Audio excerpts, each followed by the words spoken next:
Praise the Lord. सबको प्यार भरी जय मसीह की। मेरे प्रिय भाई बहनों, आज का जो टॉपिक है वो ये है, जब पवित्र आत्मा छूता है तब क्या होता है। हालेलुया। क्योंकि आज जो आप देख रहे हो पवित्र आत्मा छू रहा है, लोग गिर रहे हैं, चीखे मार रहे हैं। हालेलुया। क्या पवित्र आत्मा का काम यही खत्म हो गया? जब यहोवा यरी का आत्मा छुएगा, सबसे पहले आपको स्मरण रखना है, जो आत्मा आपको छू रहा है वो सर्वशक्तिमान पिता परमेश्वर का आत्मा है, जो धरती और आकाश का मालिक है। हालेलुया। जब उसका आत्मा आपको छुएगा, आपका जीवन परिवर्तन होगा।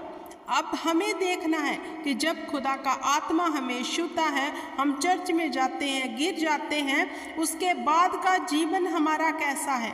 क्या सच में हमें आत्मा ने छुआ है? हालेलुया। या फिर आप लोगों ने खुदा की आत्मा को इतना लाइटली लिया कि वो हर संडे आपको छूता, आप गिर जाते हो, उसके बाद का जीवन आपका स्टिल वैसे का वैसा है। हालेलुया। क्या परमेश्वर का सामर्थी आत्मा, जिसके द्वारा हमें आज़ादी दी गई है, क्योंकि परमेश्वर ने वचन में लिखा, जहाँ मेरा आत्मा वहाँ आज़ादी है। तो जब आपको आत्मा छुएगा, आपका हृदय परिवर्तन हो जाएगा। हालेलुया। जब खुदा का आत्मा आपको छू लेगा, आप यीशु के रंग में रंग जाओगे और आप शुभ समाचार को लेकर दुनिया की शोर तक जाने लगोगे। हालेलुया। क्योंकि जहाँ आत्मा छू लेता है, वहाँ सबसे पहले प्रभु यीशु का शुभ समाचार सुनाने की सामर्थ्य उतरती है। क्योंकि पवित्र आत्मा का यह काम है कि वह लोगों को गाइड करे, प्रेरित करे, परमेश्वर की दी हुई अगुवाई में चलाए। हालेलुया। जब आत्मा आपको छूता है, आपने ये देखना है कि आपका जीवन उसके बाद कैसा हो गया। या फिर आप गिरे, हर संडे गिरे, चीखे मारी, उठ खड़े हुए और जीवन स्टिल वैसे का वैसा है, तो क्या आप ये अनुमान लगाते हो कि सर्वशक्तिमान का आत्मा ऐसे है कि जो आपको बदल ही नहीं सकता? अगर उसका स्पर्श आपके जीवन में आया, आपकी बॉडी के ऊपर आया, वो सर्वशक्तिमान परमेश्वर की आत्मा का स्पर्श आप पर आ गया और आप वैसे के वैसे ही हो। हालेलुया। क्या कभी ऐसा हो सकता है कि उसका स्पर्श आपके ऊपर आया और आप बदले ही नहीं? या फिर आप धोखे में हो कि आप हर संडे, हर जितने भी बार आप चर्च जाते हो, गिरते हो, चीखे मारते हो, उठ खलोते हो और वैसे के वैसे स्टिल हो, यही समझते हो कि हर बार हमें आत्मा छू रहा है, हम क्या है, हर बार कई नए काम करने लग जाएंगे। लेकिन होता कुछ भी नहीं है। हालेलुया। जब परमेश्वर का आत्मा आपको छुएगा, वो आपका हृदय परिवर्तन कर देगा। अगर आपका स्वभाव कड़वा है, जब यहोवा का आत्मा आपको स्पर्श कर लेगा, तो आत्मा के फल आपके जीवन में उतर आएंगे। आपका जीवन वैसे नहीं रहेगा। आपने पौलुस की स्टोरी को पढ़ा है। हालेलुया। आपने इतने नबियों की स्टोरी को पढ़ा। जब आत्मा ने छू लिया तो उनके जीवन में क्या क्या हुआ? उनका हृदय परिवर्तन हो गया। हालेलुया। जब हृदय परिवर्तन होता है तो हमारा जीवन जो है, वो शरीर जो पाप में देही है, हम उससे मार देते हैं और आत्मा में जीने लग जाते हैं। या फिर जब आपको आत्मा छू रहा है, आप स्टिल अभी भी पाप में हो, तो कब निकलोगे? हालेलुया। क्या आत्मा का छूना इतना आपने लाइटली ले लिया?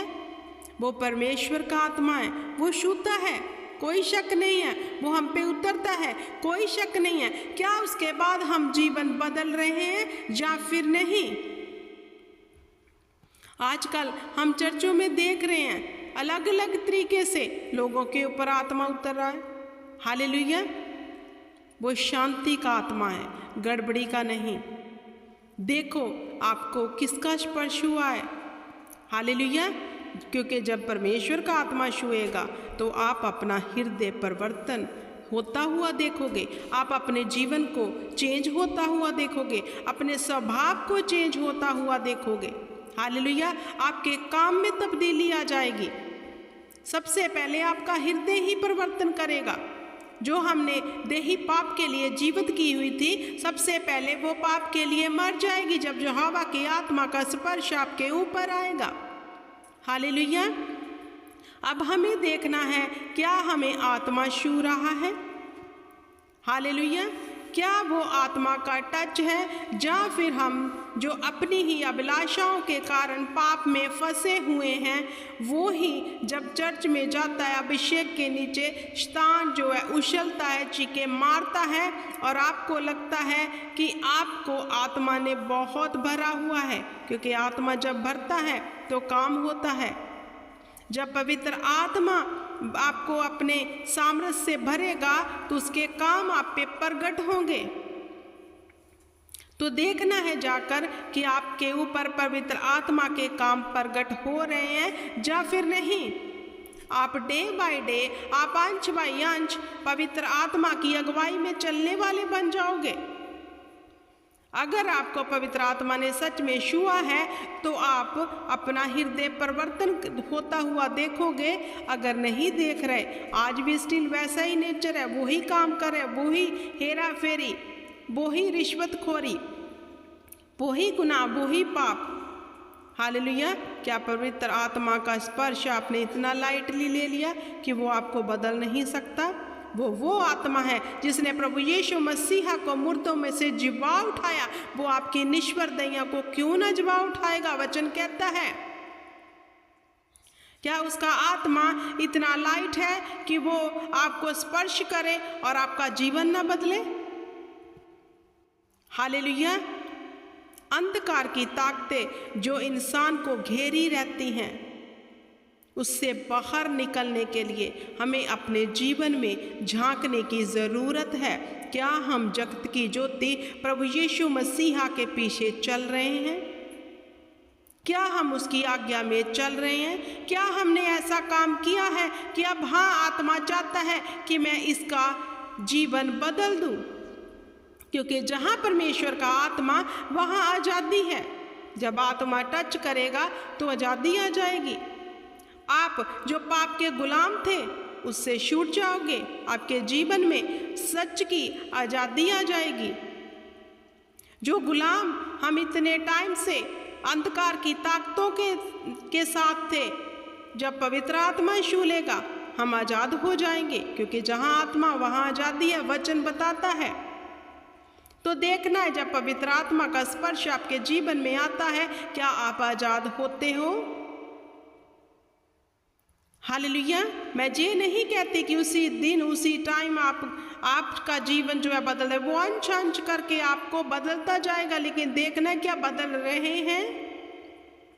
क्या अंधकार की ताकतों से आपने छुटकारा पा लिया? जिस गुनाह में, जिस पाप में आप स्टिल चल रहे हो, क्या उससे छुटकारा पा लिया? हालेलुया। क्योंकि वचन तो यही बताता है, जहाँ आत्मा वहाँ आज़ादी है। पवित्र आत्मा का स्पर्श आना, इट मीन्स हमारा हृदय परिवर्तन हो जाना, हमारा जीवन बदल जाना, हमारा बोलना, चलना, उठना, बैठना सब बदल जाना, ताकि लोग फिर हमें देखकर कहें कि ये किसको मानता है? ये तो ऐसा इंसान था जो ठगी ठोरी करता था, जो सब बुरे काम करता था, इसको किसने ऐसा बना दिया? क्या हमें लोग देखकर ऐसा कह रहे हैं? क्योंकि जब आत्मा आएगा तो वो तो ऐसा करेगा। तो अब देखना है क्या आप ऐसा हो रहे हैं। हालेलुया। बहुत सी बहनें हैं जो चर्च में जाती हैं और आत्मा से भरी होती हैं, उनको देखना है क्या उनका पारिवारिक जीवन बदल गया, उनका पारिवारिक नेचर बदल गया, उनका रहना सहना बोलना सब बातें उनके जीवन से क्या जाती रहीं, या फिर स्टिल वैसी हैं, या फिर उससे भी बढ़कर अंधकार ने घेरा हुआ है। हालेलुया। क्योंकि समझने की ज़रूरत है मेरे प्रिय भाई बहनों कि पवित्र आत्मा कोई ऐसा आत्मा नहीं है, किसी मनुष्य का आत्मा नहीं है। वो सेना के यहोवा सर्वशक्तिमान परमेश्वर का आत्मा है, और उसका स्पर्श ऐसा ही नहीं है कि स्पर्श हो गया और हमारा जीवन वैसे का वैसा ही है। हालेलुया। पवित्र आत्मा जब इंसान को छूता है वो एक मकसद से छूता है, क्योंकि वो इंसान सरेंडर कर रहा होता है इन प्रभु के सामने, वो माफ़ी मांग रहा होता है, वो पश्चाताप कर रहा होता है, तो आत्मा आता है, छूता है, उसका जीवन बदल देता है। हालेलुया। अगर आपने अपने मन को कठोर किया हुआ है, पाप से तौबा भी नहीं कर रहे, स्टिल वैसे ही जीवन बता रहे हैं, आप कोई गुनाह में हो, आपको लग ही नहीं रहा कि आप गुनाह कर रहे हैं, आपको लग रहा है आप जो कर रहे हैं वो सब सही है, और इच्छा करते हो कि चर्च में जाएंगे तो आत्मा छू लेगा, ऐसा नहीं होगा। हालेलुया। ऐसा कभी नहीं होगा। देखो, वचन बताता है हम सबको परमेश्वर ने अपना आत्मा दे दिया। अब आत्मा हमारे भीतर है। हालेलुया। हम ये भी अंगीकार करते हैं कि पवित्र आत्मा हमारे अंदर वास करता है, लेकिन जे पवित्र आत्मा जो यहोवा यरी का है वो किसके जीवन में रहता है, मैंने अपनी वीडियोस में बताया हुआ है। डाउट में मत रहो, शक में मत रहो कि आपके अंदर भी परमेश्वर का आत्मा वस रहा है। जो गुनाह में है, जो जानते हुए उसको छोड़ नहीं रहे, सब कुछ जानते हैं फिर भी उससे दूर नहीं होते और कह रहे हैं उसके अंदर पवित्र आत्मा है, क्योंकि यहाँ पवित्र आत्मा, वहाँ तो आज़ादी आ जाती है। किन चीज़ों से? पाप की गुलामी से। हालेलुया। तो पवित्र आत्मा दिया सबको है, लेकिन संभाला किस किस ने है, जो मैंने सब बताया है। हालेलुया। क्योंकि वो शांति का आत्मा है, वो प्यार का आत्मा है, वो गड़बड़ी का नहीं है। वो ऐसे लोगों के जीवन में रहता है जिन्होंने अपने जीवन को परमेश्वर के आगे सरेंडर कर दिया है, जिन्होंने अपने जीवन को परमेश्वर को दे दिया है, जो वैर से, विरोध से, हेरा फेरी से, चुगली से, कड़वाहट से दूर हो गए हैं, वो इन लोगों के जीवन में रहता है। हालेलुया। क्योंकि हम क्या हैं? परमेश्वर का मंदिर। हम वचन में पढ़ते हैं कि तुम परमेश्वर का मंदिर हो। अब देखना है इस मंदिर में क्या परमेश्वर रहने आएंगे, क्या हमने इसे इस योग्य बनाया है कि खुदा का आत्मा इसमें रह सके। हालेलुया। क्या हमारी शरीर, हमारी देही ऐसी है कि इसमें परमेश्वर का आत्मा रहे? बहुत सी बुराई हो रही है, बहुत सी कड़वाहट है, बहुत सा पाप पनप रहा है, आंखों से पाप देखते हैं, कानों से सुनते हैं। हालेलुया। तो अगर अंदर आत्मा है तो क्या वो ऐसे ही बैठा है, आप सब कुछ करे जा रहे हो? क्योंकि वो आत्मा आपके पास आया ही नहीं, क्योंकि आपने अपने जीवन को बदलना ही नहीं चाहा, जतन भी नहीं किया। पौलुस और पतरस ने कहा जतन करो, हर चीज के लिए जतन करो। जब आप बोलोगे तब परमेश्वर का आत्मा आपका जीवन आकर बदलेगा। आप बोलते नहीं, आप कहते नहीं हो तो खुदाबंद धक्के से काम नहीं करता, क्योंकि उसने इस कल्वरी क्रूस के ऊपर हमारे लिए सब कुछ पूरा कर दिया। तो जब आपने सत्य को जान लिया तो आपको कहना है, हाँ परमेश्वर, मैं जान गया ये गुनाह है, ये पाप है, और मैं चाहती हूँ तू मुझे इससे छुटकारा दिला। जब आप कहोगे तब परमेश्वर का आत्मा आप पे आएगा और आपको आज़ाद कर जाएगा। हमें कहना है। तो क्या आप ये समझ गए हो कि जब पवित्र आत्मा आपको छू रहा है तो आपने यही देखा कि रोज़ हर संडे आपको पवित्र आत्मा छूता है, लेकिन आपका जीवन वैसे का वैसा ही है। तो आपने पवित्र आत्मा की सामर्थ को क्या समझा? क्या पवित्र आत्मा की सामर्थ ऐसी है कि वो आपको छू रहा है और वो आपको बदल नहीं सकता? क्योंकि यहाँ आत्मा वहाँ आज़ादी है, वचन बताता है। तो आज़ादी हमने देखनी है अपने जीवन में, हमें दिखेगी अपने जीवन में, हमें ही नहीं बल्कि हमारे इर्द गिर्द लोगों को भी दिखेगी जब हमारा जीवन तब्दील हो जाएगा। हालेलुया। गिर के आ जाना और यही मत समझ लेना कि आपको पवित्र आत्मा ने छुआ है। जब पवित्र आत्मा छुएगा आपका हृदय परिवर्तन हो जाएगा, आप प्रभु को अपना जीवन दे दोगे, पाप से तौबा कर लोगे, हेरा फेरी से तौबा कर लोगे, गुनाह करने का मन भी करे तो भी आप गुनाह को नो बोलोगे। हालेलुया। ऐसे होता है पवित्र आत्मा का स्पर्श। हालेलुया। परमेश्वर आपको इस वचन के बीच में से बुद्धि दे, समझ दे, ज्ञान दे, ताकि आप वचन को पढ़कर समझ सको कि खुदावंद क्या कर रहे हैं और क्या करना चाहते हैं, उसका आत्मा की मनसा क्या है, वो उसका आत्मा हमारे जीवन में क्या करना चाहता है, कैसे करना चाहता है, जी आपको समझ आए। Hallelujah. Praise the Lord. God bless you everyone. आमीन, आमीन और आमीन।